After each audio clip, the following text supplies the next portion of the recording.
ашигт малтмалын салбар дахь түншлэлд суурилсан мэргэжлийн боловсрол сургалт төслийн дэмжлэгтэйгээр боловсрол телевиз бүтээв.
Намайг Жадамбын Жанлуу гэдэг.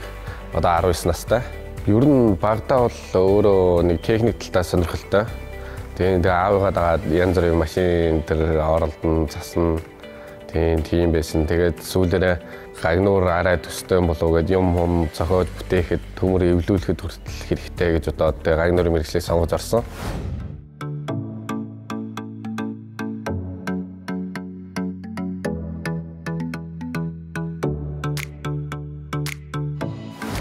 Би техник технологийн дээд сургуульд 2014 онд одоо нэгийн А бүлэгт нь явж байсан. Тэгээ 2 бүлэгтэй байдаг байсан гагнуурын мэргэжлэр. Тэгээ 1 бүлэгтээ болохоор 31 хүүхэдтэй. Тэгээд нийт бол 62 хүүхэд 2014 онд элсэж орсон.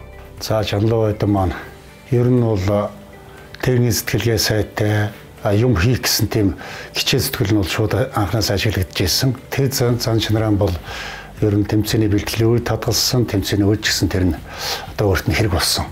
Дэлхийн ур чадварын тэмцээнд оролцоход эхлээд Монгол ур чадвар гэдэг тэмцээнд оролцох ёстой. Тэндээс эрхээ авна. Монгол ур чадварт оролцох эрхийг авахд сургуулийн аврагчлалруулах тэмцээн гэдэг тэндээс эрхээ авна. Тэгээд сургуулийн аврагчлалруулах тэмцээнд төрүүлж исэн. Тэгээд тэндээс Монгол ур чадварт ороод төрүүлж исэн. Тэгээд дэлхийн тэмцээнд орох эрхээ аваад 2017 оны 10 сард дэлхийн тэмцээнд явсан байгаа. Тэгээ Жанлуу одоо 2017 оны 3 дугаар сараас оюутлага сайтад хурж ирж одоо ингээд дадлага хийж эхэлсэн. Гагнуурын мэргэжлийн бэлтгэлийг болохоор оюутлага компани бүгдийн яг тэмцээнд явах зардал мардал бүх юмыг даадаг байгаа. Тэгээд сургууль дээр оюутлага компани мэргэжил сургалтын төвийн хамт олонтой бэлтгэлээ хийдэг байгаа. Гүйцэтгэлийн чадвар их өндөртэй. Юм хийх гэсэн, болгох гэсэн, аргыг нь олох гэсэн тэр сэтгэхүй нь ер нь хамт ажиллахад бол айгүй дөхөн байсан. Тэгээд нийт бол ер нь 6 сарын бэлтгэл хийсэн. Тэмцээнд оролцох юм. Хувь хүний хувьд бол тэр зэрэг ер нь бол их зөөлөн хинтэй ч гэсэн одоо маш сайхан харилцаатай. Гомгийн голнууд маш төвчээртэй. Энэ бол одоо маш одоо мундаг зан чанарын нэг юм байгаа. 6 сарын бэлтгэлийн хугацаанд болохоор яг дэлхийн ур чадварын тэмцээнд оролцох нөгөө модула яг өдөрт нь яг юу хийх үү тэрийг яг давтаад тэгээ багш нартайгаа тусалцаа өсгөөл тусалцаа үсээ тэгээл бөөндөө ярилцчихад асуудал гарвал тэрийг шийддэг байгаа. Бэлтгэлийн явцад ямар нэгэн одоо ингээд алдаа гарах юм бол тэрийг маш хурдан одоо ингээд засаж сайжруулж авч чаддаг. Ийм л одоо гагнуурчиндаа улсад л явахаар маш том хариуцлага яг өөр дээр оноо юм билээ. Арабын нэгдсэн Эмират улсын Абу Даби хотноо дэлхийн ур чадварын 44 дахь удаагийн тэмцээнд Монгол улс гагнуур, цахилгаан, өрг угсралт, сантехник, мужаан, тогооч гэсэн 6 төрөлд өрсөлдлөө. Дэлхийд хамгийн өндөр үнэлгээтэйг 51 мэргэжлэр твийн 59 улсын 1300 гаруй залуус хүчсэрсэн юм. 2 жилд нэг удаа улс орнууд мэргэжлийн чиг баримжаа стандартаар өрсөлдөж чансаахан тодорхойлдог энэ тэмцээн олон улсад хүлээн зөвшөөрөгдсөн ур чадварын олимп болтлон хөгжсөн байна. Гагнуурын мэргэжилтээр болохоор 36 орны оролцогчид оролцсон. Тэгээд тэрнээс шагналт байранд орсоогоо. Тэгээд 4 модулаар яг тэмцээнийг шалгаруулсан. Тэгээд 1-р модуль, 2-р модуль, 3-р модуль, 4-р модуль гэдэг тэр нь болохоор нөгөө хөнгөн цагаан нэр жийц. Тэгээд даралт сав. Тэгээд яндаа болоод хурбаа гэх юм. Дуусна. Тэгээд тэмцээн дуусч байна. 16 номертой манай Жанлуу эдмийн сорцоогоо энэ 60 барыг тэнцсэн гэдэг одоо энэ юу нэж байна. Энэ тэмдэглэгээ. Хамгийн хэцүү модуль гэвэл 2-р модуль байлаа. Усан шагналтаар дарна. Тэгээд дээдлийн тагмаг нь ерөнхийдөө 30% гэсэн баг ихэнд нэлээд 30 гаруй хувь нь өөрчлөгдөд ирсэн. Тэгээд ерөнхийдөө даралт савал хэцүү байлаа. 2-р модулыг жаахан тайлбарлах гэсэн юм. За 2-р модулууд энэ даралт сав байгаа. Даралт сав дээр хэрэгдэг гол шалгалтууд бол энэ гадны үзлэгтэй бол энэ төгсгөлүүдийн их нарийн шалгалтай. Одоо энэ 3 холбоосын уулзур байна. Энэ уулзур байна. Энэ заагууд байна. За энэ дээр 3 төрлийн гагнуурын асуудал яригдана. Энэ дээр одоо таазан байрхийн булан ойдл байж байна. За мөн өнцөг холболтууд коноjoint гэж. Энэ өнцөг холболтууд их чухал. За ийм 3 төрлийн холболттой хяналт тавьдаг байгаа. Одоо манайд гагнуурын чиглэлээр хамгийн өндөр одоо түүхэн амжилт гэвэл манай Жанлуу байдаг гаргасч байгаа.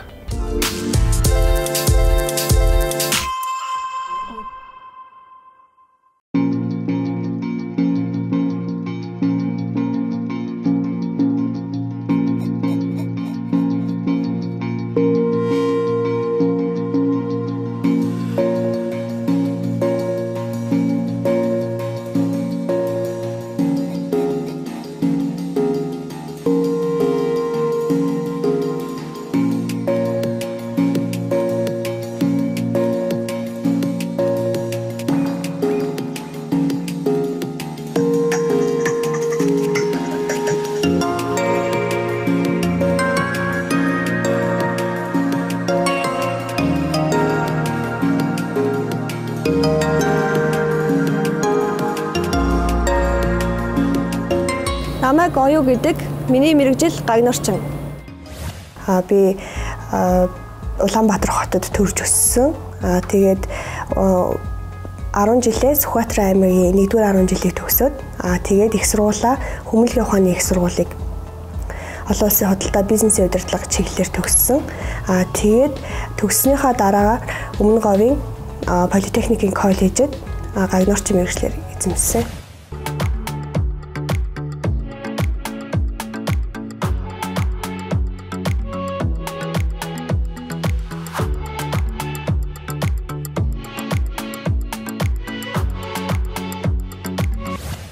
За Өмнө Говийн Политехник коллежид суралцж байгаа оюутан суралцах төгсөгчдийн хувьд бол хэд хэдэн даваа талыг нэрлэж болно. За нэгдүгээрт нь бол дадлагын орчин буюу материалын баазын хувьд бол улсын хэмжээнд жишг гэж нэрлэж болно. За хоёрдугаарт нь бол багшлах боловсон хүчнүүдийн хувьд бол манай мэргэжлийн багш нарын хувьд бол бүгд нэгээс доошгүй одоо Герман улсад бол мэргэжлийн чиглэлээр мэргэжил дэвшлүүлсэн. За гуравдугаарт нь мэдээж энэ бүх сургалт бол үн төлбөргүй явагддаг.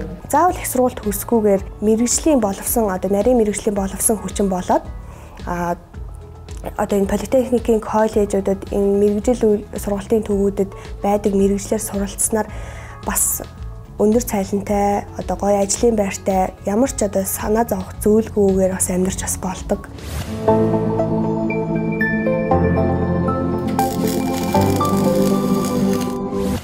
Манай гагнуурын ангид за бусад мэргэжлийн хүүхдүүдээс орж ирдэг. За яагаад орж ирдэг шалтгаанаас байхад болохоор яг гагнуурын мэргэжлийн эрэлт хэрэгцээ ихтэй. За тэгээд төгсөөд ажлын байранд шууд орчдогоор даваа талтай байдаг болохоор энэ мэргэжлэр хүүхдүүд сонгодог. За их сургуульд одоо ороод суралцснаар яг одоо хүмүүс хүүхдүүд одоо жишээлбэл би ч гэсэн яг ямар хүн болох вэ? Яг би яг энэ одоо жишээлбэл олон улсын худалдаа гэдэг мэргэжлэр төгсөөд би яг юу хийх вэ ч бүдэ. Тэрийгээ би яг эхлээд бол мдээгүй. Одоо ингэж ар гэрээ одоо зөвлснөөр ах эгчийнхаа зөвлснөөр ч юм уу одоо ингэж орсон. Дараа нь яг ингэ бодоод үзэхэд бол илүү хичээл алдсан юм шиг. За оюу бол манай Өмнө Говь Политехник коллеж миний хувьд болохоор хамгийн анхны эмэгтэй оюутны нэг байсан. Юмд их нямба ханддаг. За эмэгтэй хүн болохоор ч тэр юм гагнуур хийхдээ яг нарийн торгон тийм чадварууд нь харагддаг байсан.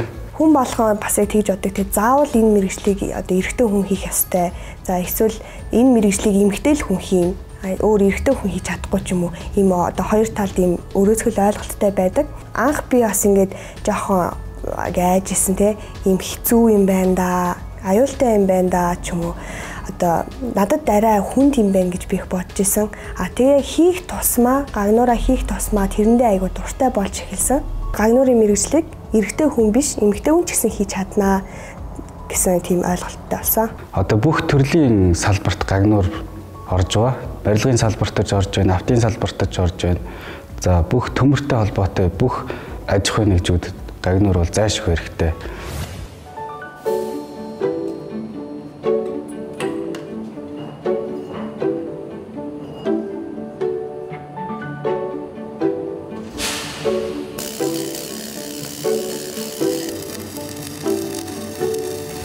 Миний ажиллаж байгаа энэ CP shop бол одоо оюутлогын critical product буюу ил уурхаан засварын хэсэг байгаа, цех байгаа. Тэгээд энд хэсэгт яг юу хийгддэг вэ гэх юм бол ил уурхаад явж байгаа тоног төхөөрөмж, машин механикийг одоо засварлах үйл ажиллагаа энэ shopт маань бол явагддаг байгаа.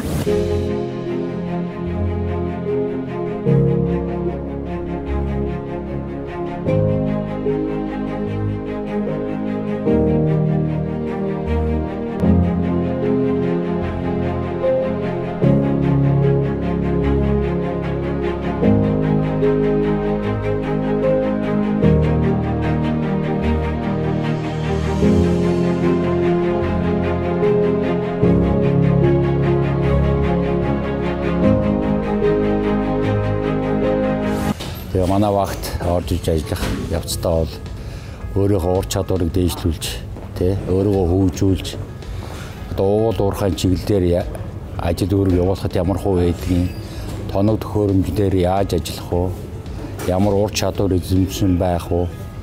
Энэ үүдийг анхнаасаа суралцж байгаа одоо өсөж дэвжиж байгаа ажилчдын маань нэг.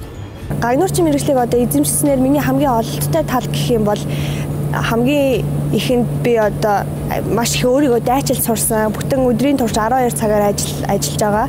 Энэ хугацаанд би шаргуу өөрийгөө дайчилж сурсан. Юу нь болохоор хамт олон дундаа нийтж энтэйч яг энгийн даруй харьцдаг. Ажлын тал дээр бол бас боломжийн ур чадвартай гагнуурчин. Та оюугийн хувьд гэх юм бол их нямба хичээнгүү тэгж ажилладаг. Хамт ажиллахад бие биенээсээ тусалцаа авч зөвлөгөө өгч тэгж хамт ажилладаг байгаа.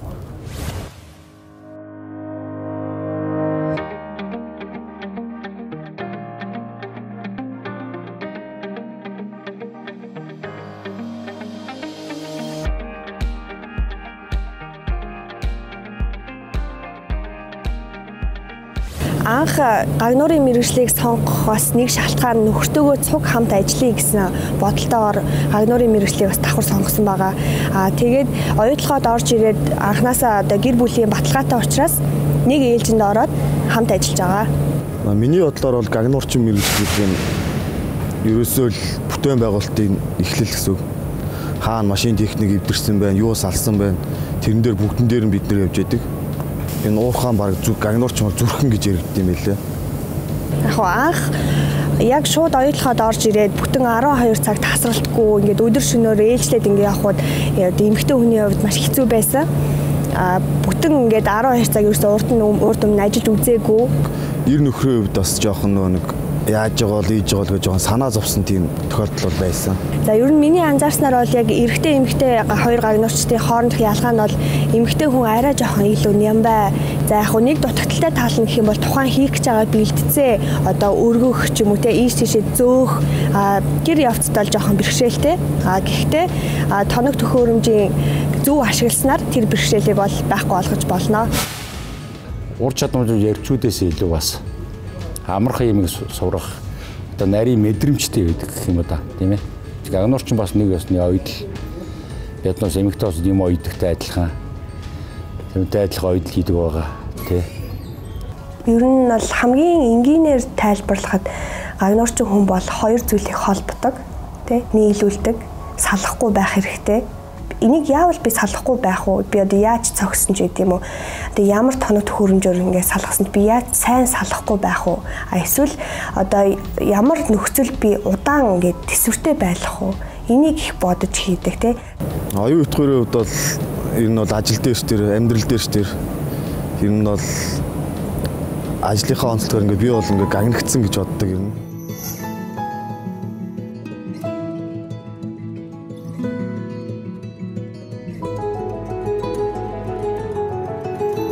Энэ гагнуурчин хүн гэхэр ч юм уу те заавал ийм хар ажил хийдэг ингээл нэг тийм муухай ажил хийдэг юм шиг төсөөлдөг байх.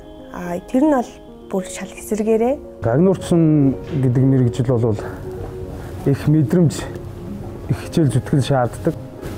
Ерөнхийдөө бол төмрийн эмч гэсэн үг. Монголд эмэгтэй гагнуурч бас их цөөхөн. Тэгээд ирээдүйд бас өөрийнхөө бас олон эмэгтэй шавнырыг бас гаргах байх гэж найдаж байгаа. Их нэртэй хайртай шүү. Цааш ажилтны өндрөөс өндөр амжилт хүсье. Ойрын төлөвлөгөө гэх юм бол одоо илүү хичээнгүй суралцах тийм зорилготой байгаа. Одоо 1 сараас болоод оюутны гэрээ эхэлнэ 2 жилийн. Тэгээд юудсан гэрээгээ дуусаад оюутлогын компанида үндсэн ажилчин болоод яванда ер нь ахлах ажилчин болно гэж боддог ер нь. Хүсэл зорилгодоо одоо ингээд хүрээрээ маш сайн гагнуурын инженер болоорой. Монгол улсад бол одоо ингээд ихийг одоо хийж бүтээгээрээ гэрэлт ирээдүй хүлээж байгаа шүү л гэж хэлмээр байна.